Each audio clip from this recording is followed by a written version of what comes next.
আমরা যারা মোবাইলে ডাটা খরচ করে ফেসবুক, ইউটিউব, নেট ইউজ করে থাকি তাদের একটাই কমপ্লেন যে আমার মোবাইলের এমবি খুব দ্রুতই খরচ হয়ে যাচ্ছে। এখন মূলত আপনারা এমবি গুলো কোথায় খরচ হয় সেই বিষয়গুলো না জানার কারণে আপনাদের এমবি খুব তাড়াতাড়ি শেষ হয়ে যাচ্ছে। সো আজকের ভিডিওতে আমি আপনাদের এমন দুটি টিপস দেখাবো যে টিপসগুলো জানলে আপনার মোবাইলে 50 থেকে 60% পর্যন্ত এমবি সেভ করতে পারবেন। সো কথা না বাড়িয়ে চলুন শুরু করা যাক। শুরুতে আপনি আপনার মোবাইলের ফেসবুক অ্যাপসটি ওপেন করবেন। ফেসবুক অ্যাপসটি ওপেন করার পর ডান পাশে এই থ্রি ডটে টাচ করবেন। থ্রি ডটে টাচ করার পর একটু স্ক্রল করে নিচের দিকে আপনারা সেটিংসে টাচ করবেন। সেটিংসে টাচ করার পর আবার সেটিংসে টাচ করবেন। আবার সেটিংসে টাচ করবেন।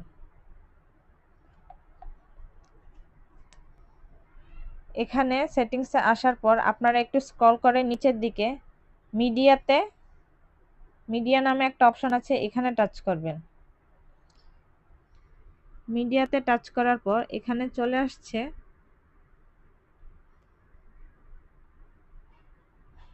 চলে আসছে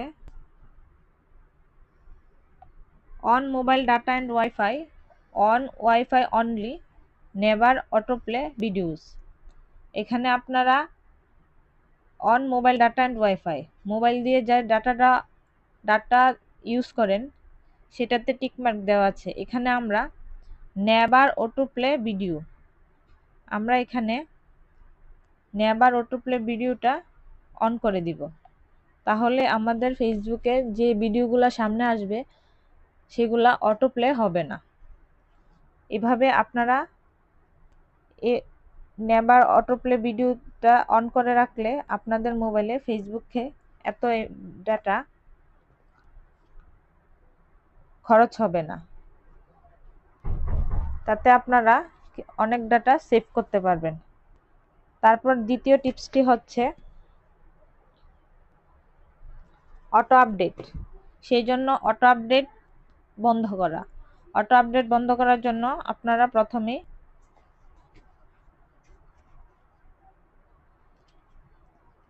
তারপর হচ্ছে অটো আপডেট।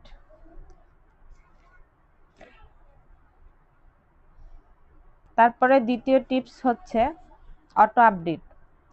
আমরা প্রায় প্রতিটা অ্যান্ড্রয়েড স্মার্টফোনে 50 থেকে 100টা অ্যাপস ইনস্টল করা থাকে।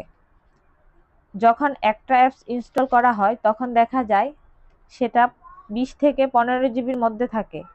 পরবর্তীতে দেখা যায় অ্যাপসটির মাধ্যমে সেটা 100 জিবি পর্যন্ত চলে যেতে পারে। সেক্ষেত্রে অবশ্যই আমাদের অটো আপডেট বন্ধ রাখতে হবে, কেননা আমাদের শুধু সেইগুলো প্রয়োজন যেগুলো আমাদের আপডেট দিব, বাকিগুলো দেওয়ার প্রয়োজন নেই। সেই জন্য আপনাকে চলে যেতে হবে আপনার প্লে স্টোরে। প্লে স্টোরে চলে যাওয়ার পর এখানে আপনারা আপনাদের ডান পাশে এই আইকনটাতে টাচ করবেন। এখানে টাচ করার পর এখানে আপনারা সেটিংস নামে অপশনটায় টাচ করবেন। সেটিংসে টাচ করার পর এখানে চলে এসেছে নেটওয়ার্ক প্রিফারেন্স, আপনারা এখানে টাচ করবেন। নেটওয়ার্ক প্রিফারেন্সে টাচ করার পর এখানে চলে আসছে auto update apps. Auto update apps আপনারা এখানে টাচ করবেন। এখানে টাচ করার পর চলে আসছে আরেকটা ইন্টারফেস। এখানে আপনারা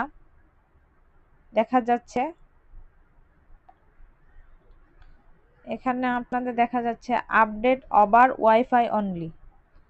আপনারা এখানে ওভার দেওয়া আছে, আমরা সে ওভারটা রাখবো না। আমরা জাস্ট এখানে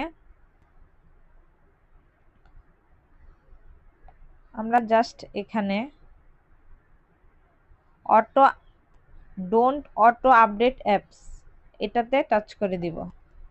কেননা ডোন্ট অটো আপডেট অ্যাপসে টাচ করে দেওয়ার পর আপনাদের মোবাইলে আর অ্যাপসগুলা আপডেট হবে না। শুধুমাত্র আপনাদের যেই অ্যাপসগুলো আপডেট দেওয়া প্রয়োজন সেইগুলাই আপনারা আপডেট দিতে পারবেন। সো এইভাবে আপনারা আপনাদের মোবাইলে যদি আপডেট অ্যাপসটা অফ করে রাখেন তাহলে আপনাদের মোবাইলে অনেক ডাটা সেভ করতে পারবেন।